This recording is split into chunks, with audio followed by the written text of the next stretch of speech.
Hi, I'm Dana Rose with Workamper News. I'm Robin Jenkins, and I'm also with Workamper News. And we will both be co-hosting this. We're all in it together, part two. And we have some Workampers with us that are also members of Workamper News. And we're thankful for our guests. And we just want to be able to let you know that they have all volunteered to share their experience during this time. And we're going to have a lot of great questions for them. And so, Robin, if you're ready, would you like to introduce them? Okay. All right, so we have Charlotte and Walter Meckley. Hey, guys. Y'all want to say hey? Hi. We have Vaughn Seal and Rick Cook. Hey, y'all. Hey. And we have Barb Jaquith. Namaste, everyone. And welcome, everyone. Before we get started with the questions, I do want to go over a couple of things first. We are recording this, and you'll be able to access it online in the media library of workamper.com. And we're also going to put it on our YouTube channel. Just search for Workamper News. And at the end of the webinar, we will be going over any questions you may have. So just type them in the box in the GoToWebinar control panel as we go along, and at the end I will ask those questions to our guest Workampers. Okay, Dana, take it away. Okay, so we've combined a list of questions, and I'm going to start off with you, Vaughn Seal and Rick. And what we'd like to know is how long you've been a full-time Workamper, and if you have a Workamper job right now, and if not, you know, do you have a summer or winter job scheduled? Currently, we've been doing this for 2 years, full time, and we have just finished a job in Galveston, Texas. We were there from January through yesterday. And we were supposed to leave 1 April, but that didn't happen. Yeah. And right now we currently don't have anything lined up for the summer. We have just relocated to up towards Fort Worth, just for some R&R right now to kind of rest and relax a little bit before our next job, and we're on the look for our next job. Okay, good. And what about you, Charlotte, Walter? Okay. We are currently, we do not have a job that we're working at. We just left Athens, Texas. We did a work camping job there. Started in February, and we came home to have our RV worked on. So we are at in Greenbrier, Arkansas. Wow, you're just right down the road. Yeah. And we do have a summer job in Minnesota. So you do have a summer job in Minnesota. Do you want to share a little bit about that? Maybe how you're keeping in contact with them right now during, you know, what's going on, any changes, updates, or? He's been emailing us along since March, letting us know what's going on there. The way it is and then yesterday, actually, we called him and talked to him because we were getting ready to leave to head up there, because our first original commitment was we weren't supposed to be there till June 1st because we had a graduation before that, and that's been canceled or postponed. So we told him we were going to come up sooner, and he said, you don't have to come sooner, but he still wants us because in Minnesota, they are allowing long-term campers, but no short-term campers, no overnighters, no weekenders or anything like that. So normally Memorial Days are busiest time, and they're not going to be very busy. But he still wants us to come. He just said we didn't have to hurry up and get there. Oh, well, okay, that's great. And what about you, Barb? Well, we're currently off the road and sheltering in place in a home that we own in Georgia. And the timing was pretty good. We had left our very favorite job with the Army Corps up in Uxbridge, Massachusetts. And that facility is completely closed right now. So we're just cooling our jets here, renovating a house, and luckily we're able to work wherever we are, whether we're on the road or whether we are, stationary. We're okay. I can write and I can supervise my husband renovating all of the stuff on the house. So. All right, great. Yeah, that's nice to be able to do whatever you want, wherever you want, whenever you want. So that's kind of our logo. Okay, so other than Workamping, let me ask you, do you have any other types of income that help with your travel expense on the road? Any type of small business, online, crafts, etc. Anybody want to share in that first? Sure, I will. Okay, fine. I do, and I also do, which is a lot of different things. We offer different warmers for the home and things like that with aromatherapy. We have essential oils. I also do Plexus and Melaleuca. So everything's all natural that we use in our household with cleaners, disinfectants, and stuff like that, making for a better, healthy home because it is smaller, so smaller space.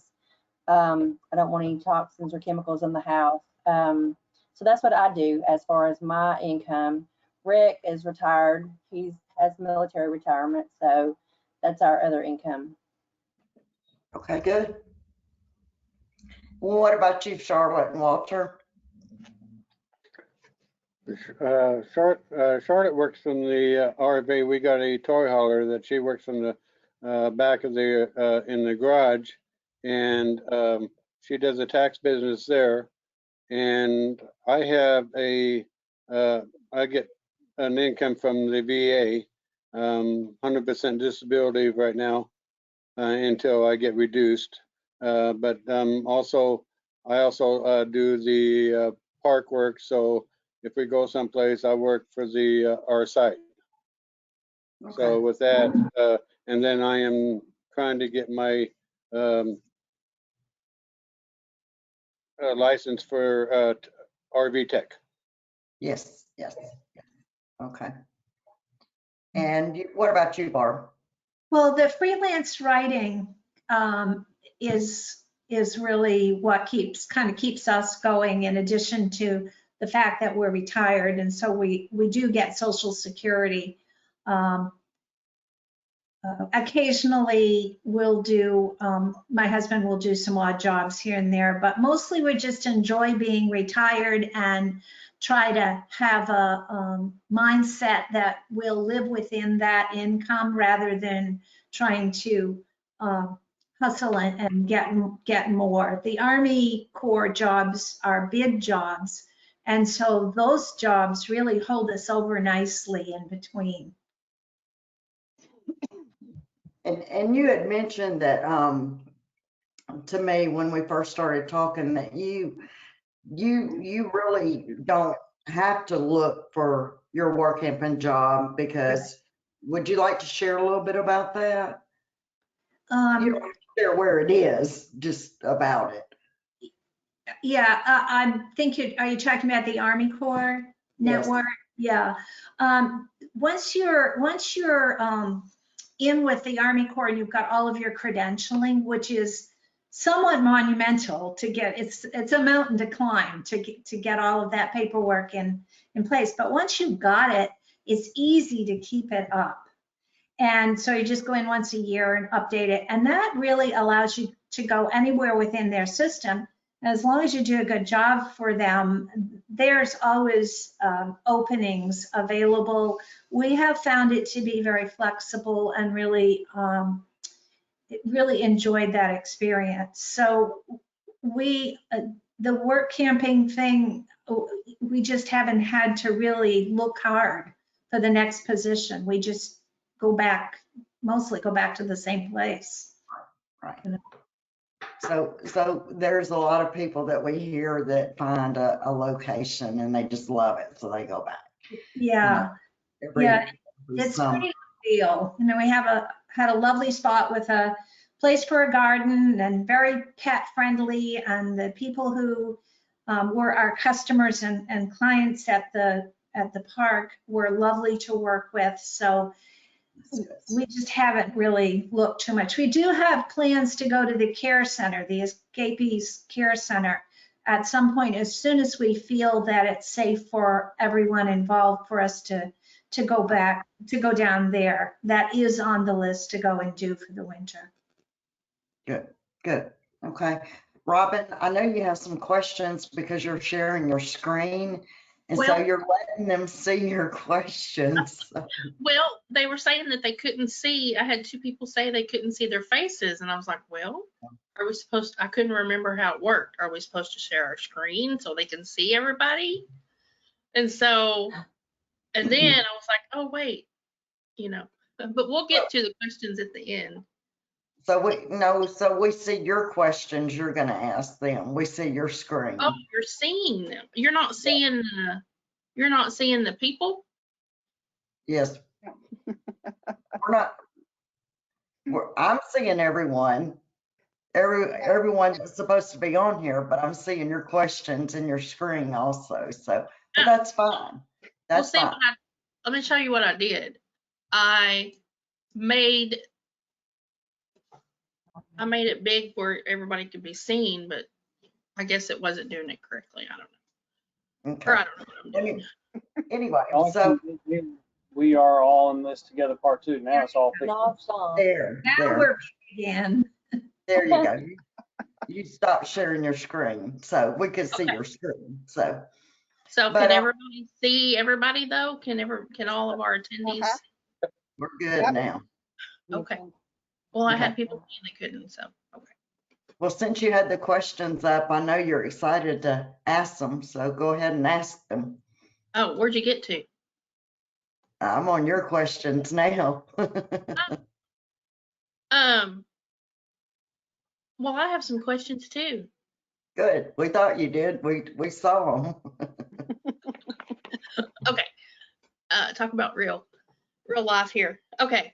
So how are all of you passing the time during since we're having to be social distancing? Charlotte, do y'all and Walter, do you want to go with that one first? Yeah, we're enjoying fishing and walking around the park and being able to talk to people and still social distance. I feel like a lot of people, they're stuck in their homes, feel like they're all alone. And I haven't felt that way with this at all. I have felt like, what's the big deal? It hasn't changed that much from what it was before. Maybe we don't go to the store as much, or maybe we don't go out to eat. We have to go get it and bring it home. Yeah. But we have to wear a mask. But since we've been back here in Arkansas, we've had friends come out the trailer to see us like they would have before. And we've spent time with our family, and I haven't felt the social distancing nightmare that I think a lot of people have. Sure. When we were in Athens, we were in a campsite, but the next closest person was 4 campsites away. Oh, okay. But yeah, the show, I thank God that we sold our house when we did, because it was sold right before all this thing happened, and we were in Texas by that time. Hey, I have a question on that. When you said that they were 4 spaces apart, did they do that because of that, or was it just happen? Well, because of the expo was canceled, Right. and the classes were canceled. Yeah. Not everybody they didn't have the people coming in. Right. So So every week you might have 1 or 2 people coming in for a week or so to do a class online, but they were just a long ways away. Mhm. They didn't fill the park. Okay, go ahead, Robin. Sorry for the interruption. Okay, Barb, how about you? How have you been doing? I think everybody obviously has a different experience with this whole thing. And mine has been that I'm using the time very deliberately to make sure that I stay in touch with my traveling community and all of my traveling friends. I don't want to lose that connection because we'll pick it up again when we can.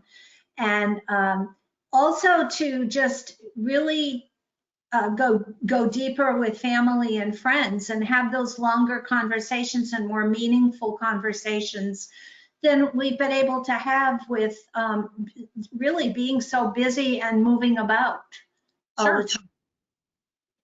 Yeah. Von Seal, how about you and Rick? It really hasn't affected us that much because, I mean, we living in an RV, we kind of social distance anyway ourselves.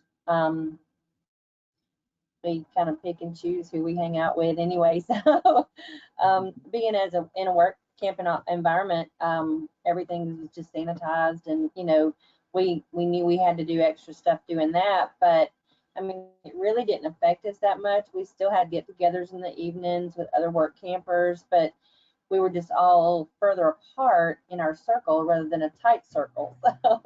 And we were in Galveston Island, that whole island. There's only 2 bridges, one to get on, one to get off, either south or east or west, however you want to look at it.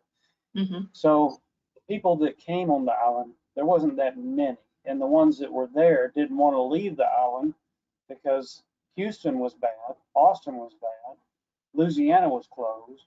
So it just I think it made it easier on us being in Galveston. Clean environment. Because there was no one infected. Yeah. There was nobody down there that was infected, but they still did all the stuff that government said you had to do. Yeah. But it was just. Mhm. Didn't really affect us. Good, good. Yeah. Okay, so this is for all of you as well. What's been the biggest challenge during this outbreak as a work camper, and how have you overcome it if you have already? Charlotte and Walter, you want to start with that one? One of the things, our biggest challenge was when we were traveling here, and I think our travel up north to Minnesota is going to be the same way. It's finding food on the road. Because you can't pull through a drive-through with an RV behind you, not a 40-footer anyway. And so one of the things we did when we came here, it was only one day on the road, so we brought snacks with us, went in the RV to use the restroom, didn't use any public restrooms, and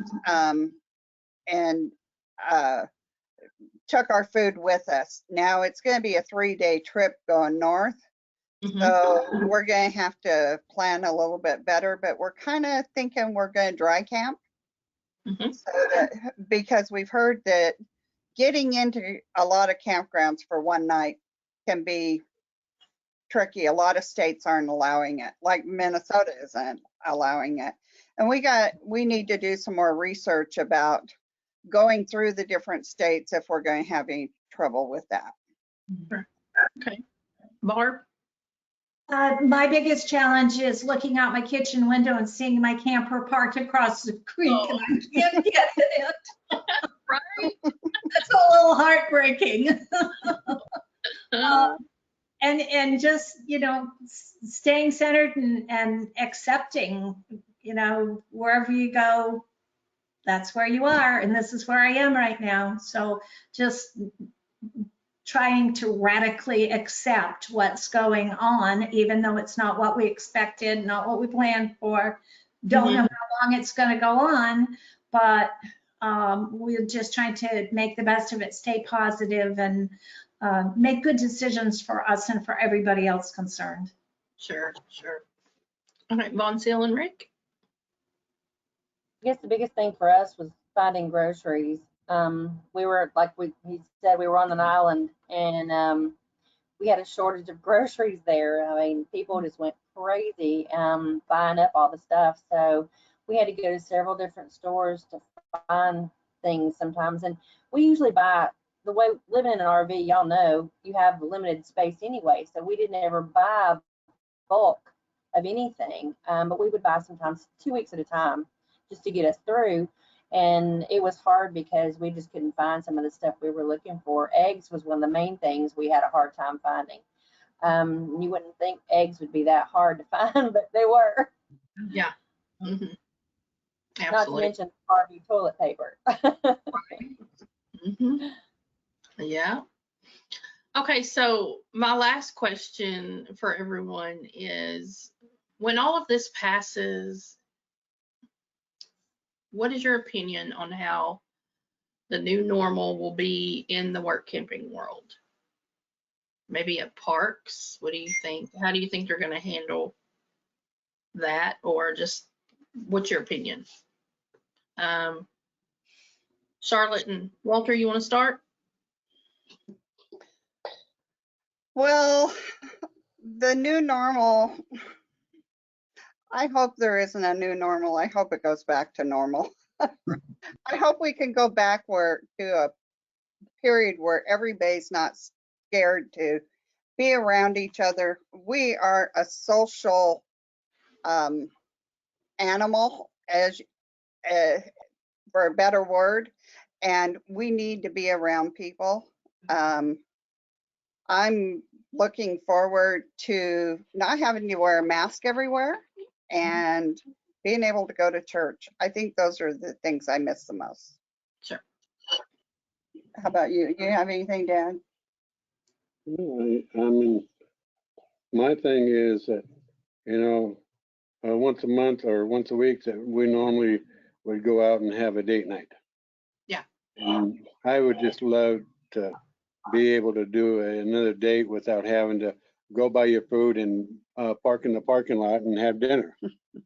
That's not really a true date night, but yeah, I don't think things are going to get back to normal for a long time, but maybe a small portion of it will. So Sure. that's what we're hoping for. What about you? I think that the nomadic community is a microcosm of the greater community, and that what it will look like, it'll probably reflect what the greater society is going to look like. And I don't know what that's going to be. I think as far as looking forward, what am I looking forward to? I cannot wait to go out and hug people again. And oh my goodness, who knew? Who knew what a deficit, an emotional deficit that would be? We take it so for granted. So one of the things that I hope is that we'll take a whole lot less for granted, and that we'll be more easygoing, we'll be a little kinder, a little more compassionate, and slow down. Keep this slower pace as something that is kind of good for us. I have a new grandbaby, and I haven't met him, and I can't wait to meet him. We couldn't go, we couldn't be there, and so that's different. So Yeah. just can't wait to get there and get me some baby. No doubt. Oh, yeah. Okay, how about you, Von Seal and Rick? What do you think how do you think it's gonna be? What's your I'm opinion? hoping from a work camper perspective that it's going to make RVers, campers, whatever you want to call us, a little cleaner. Yeah. With being a work camper, we clean behind people. We know what they do and what they leave behind. So I'm hoping that changes people a little bit. Maybe to make them respect things that they have instead of taking things for granted, and just making people do the right thing. Right. Well, y'all, that's all the questions that we have. We do have some questions from the people that are listening in. So I'm going to go through that, and any one of you can answer, or all of you can answer, or however, whatever you want to do. Let's see. Okay, and these questions are about how you're getting your work camping jobs. Any thoughts on the best way to get someone's attention to get your first work camper job?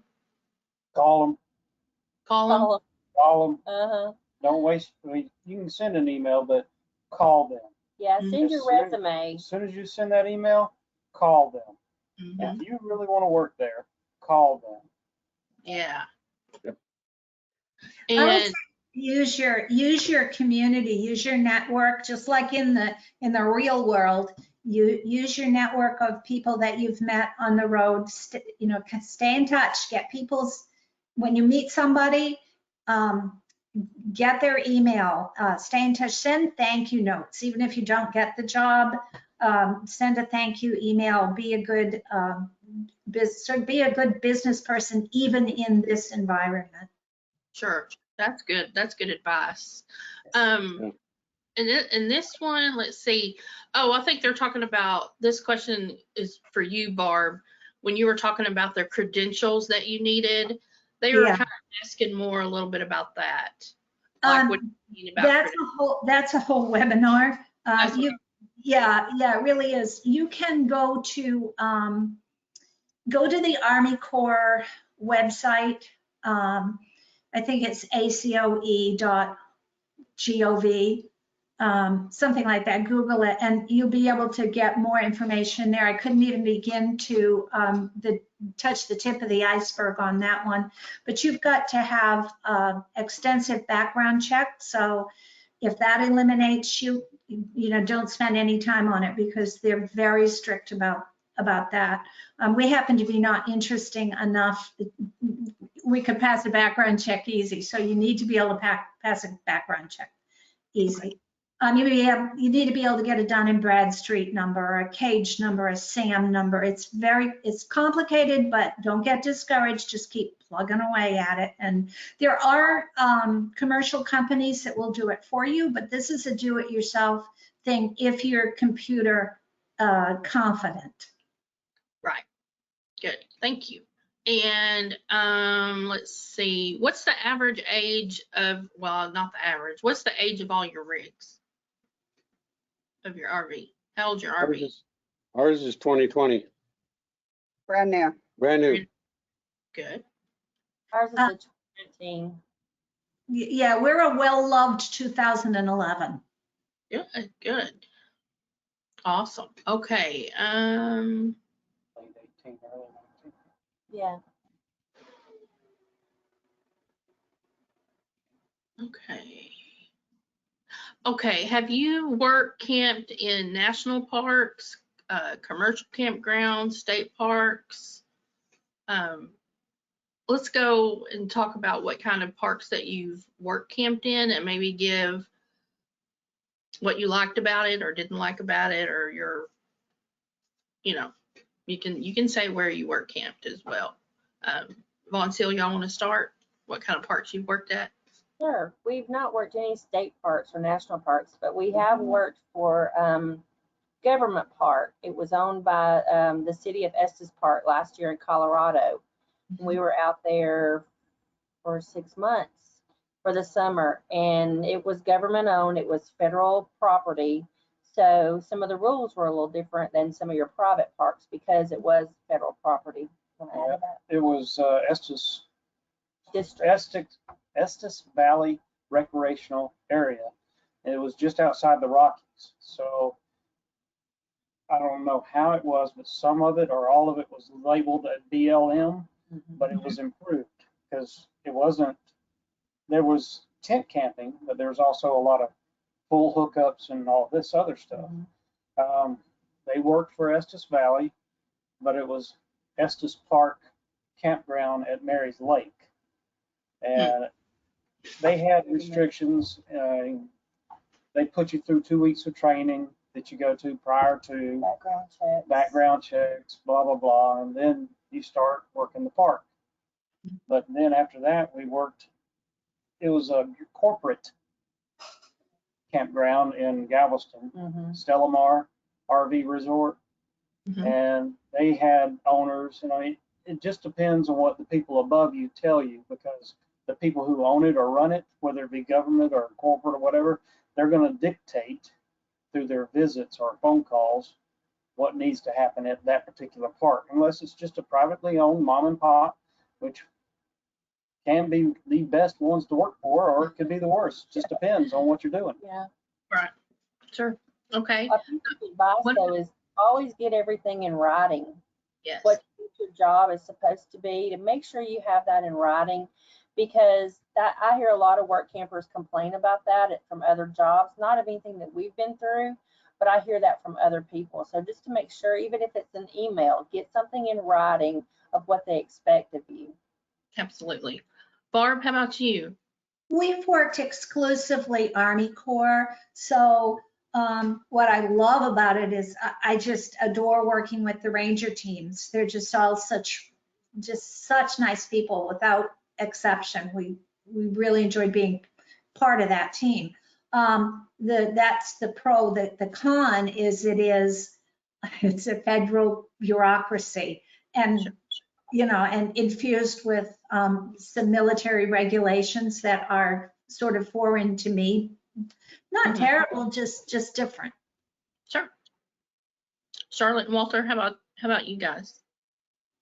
We've only had the one work camping job, so it hasn't been government at all. It was private. It was the Big Red Schoolhouse in Athens, Texas. And we were really glad that we were able to work for Walt to take classes going forward there. And it gave me a little bit of experience with working with the campground software, because I work the office, and in between tax returns I work the office.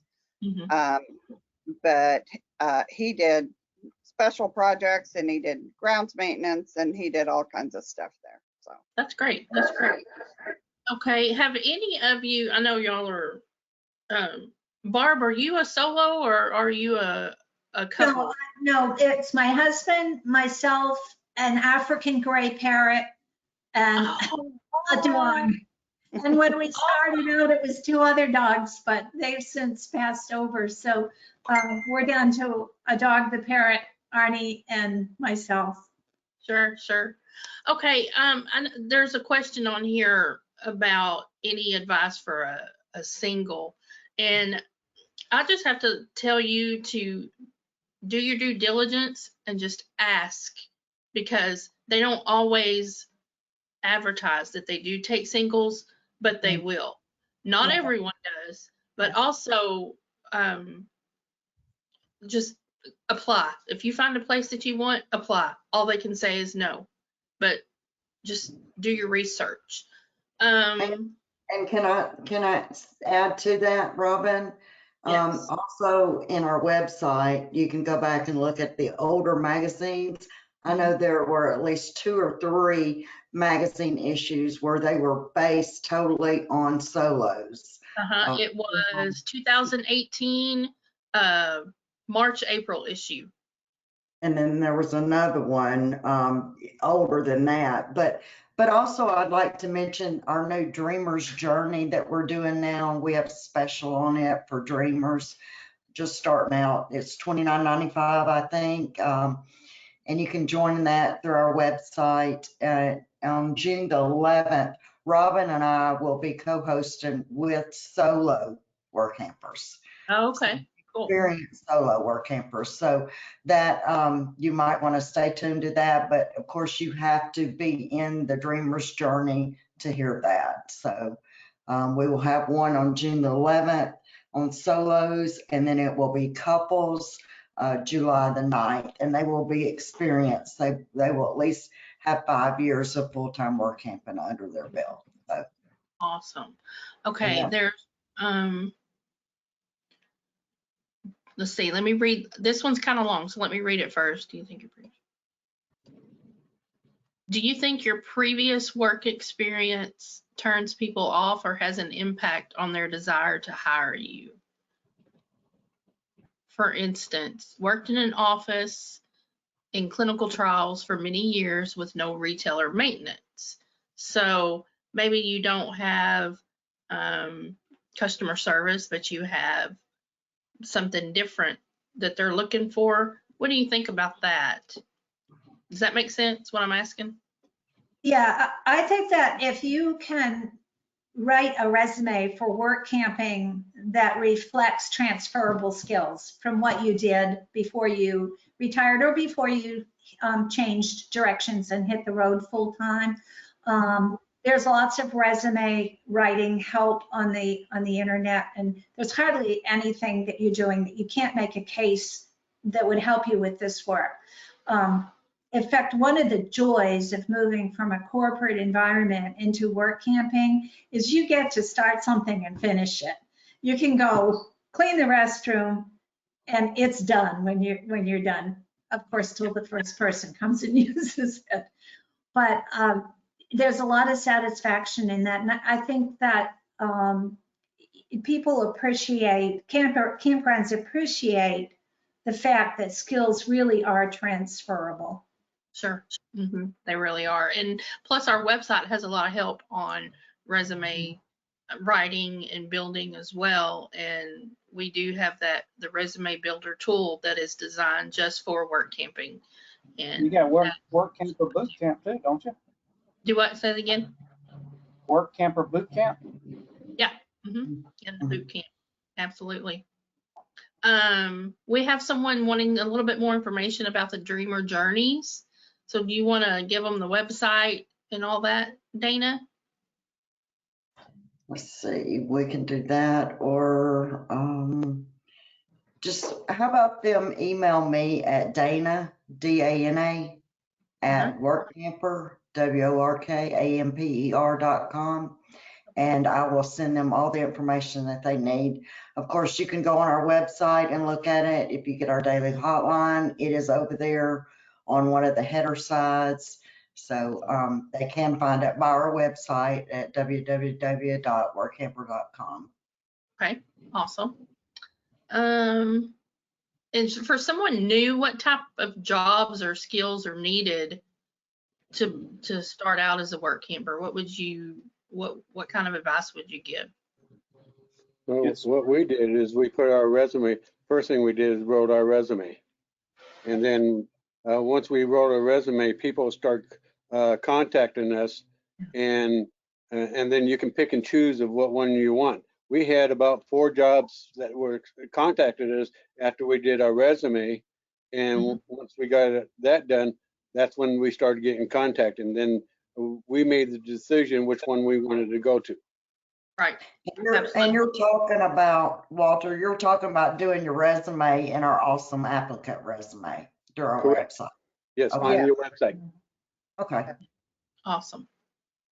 That's the same thing that happened to us. Yeah. I'm sorry, what was that, Monty? I said that's the same thing that happened to us as well. We wrote our resumes up, put them in there in Workamper, and we immediately started getting calls. That's great. That's great. That's awesome. I also want to add that a couple of years ago, and I think I want to do this again, but I interviewed some of our employers that place ads with us, and one of their main skills, I guess you would say, that they look for in a work camper is someone that is flexible, willing to learn, and that they complete their season. Yeah. That's what they're looking for, because most of the work camping jobs are not hard to learn. Would y'all agree? Absolutely. Oh, yeah. I agree. So, and they are very willing to train. They all say they're very willing to train. Okay, do you have anything else, Dana? Oh, those were some great questions and great answers. Wait, let me double check. I may have missed. Uh-oh. Okay, there is one more. What types of jobs do Workampers actually do? Is it registration, restaurant, outside work? Yes, to all of those. Yeah, I mean, you would work in the office, you would clean the sites, you would escort people to their sites. And it's not just campgrounds that hire work campers either. There's amusement parks, Amazon, there's Harvest, the sugar beet harvest, Yep. and all of that you can find, you can find all kinds of different jobs on our website. And you have access to everyone has access to our featured employers. So you can go there and see too, because not all of them are campgrounds, I don't think at the moment. I think there's a winery on there right now. But anyway, do any of you have anything to add to that question? I think that if you have special talents, if you have a talent for art, or maybe calligraphy, map making, whatever your special talent is, make that known to your employer, and they're happy to incorporate that usually, I think, into the job description. That's good. Absolutely. Thank you. We've had a couple of people want me to thank you all for sharing, that it's made them feel so much better and has given them encouragement, and they're ready to get started and to get out there again. Dana, can I share our promo that we have right now? I don't see why not. Okay, we got a pretty good little promotion going on, and this is for anybody. If you join or renew and you use the promo code May5, you get 5 extra months onto your membership, but that's just for the month of May. And that's any level, any level. Mm-hmm. And it doesn't, and if you don't need to renew, let's say you don't need to renew till October, you can still do it and we'll still add it on. So I thought that was really nice of Steve to do that for everyone. And I encourage you to join workamper.com and let us help you live your dream, because we will do everything we can to help you. All right, we've got some hand clapping and all that. Oh, there's one more. They keep coming in a little bit at a time. Campground Master registration training. We have some training on our website, but you can also Google it. A lot of that they have a free training you can do, but most places are willing to train you as well. But if you want to look that up, you can search Campground Master and stuff like that on our website. All right, I think that's about it. So remember, this is recorded and we're going to put it online. If you have any questions, you can email us at support@workamper.com. If you have questions about the Dreamer's Journey, email Dana@workamper.com. And with that, let's see, make sure I don't have any other announcements. It was great information, everyone. We really appreciate it, and we want to thank all of our speakers today. Thank you for taking the time to speak with us and helping out everyone in this lifestyle. We just really appreciate it. I hope we're able to provide some encouragement, and just know Workamper News is here to help and support your lifestyle and your dream. So with that being said, we're going to end the webinar by wishing you all happiness, good health, and safe travels. Bye, everybody. Bye. Thank y'all for having me.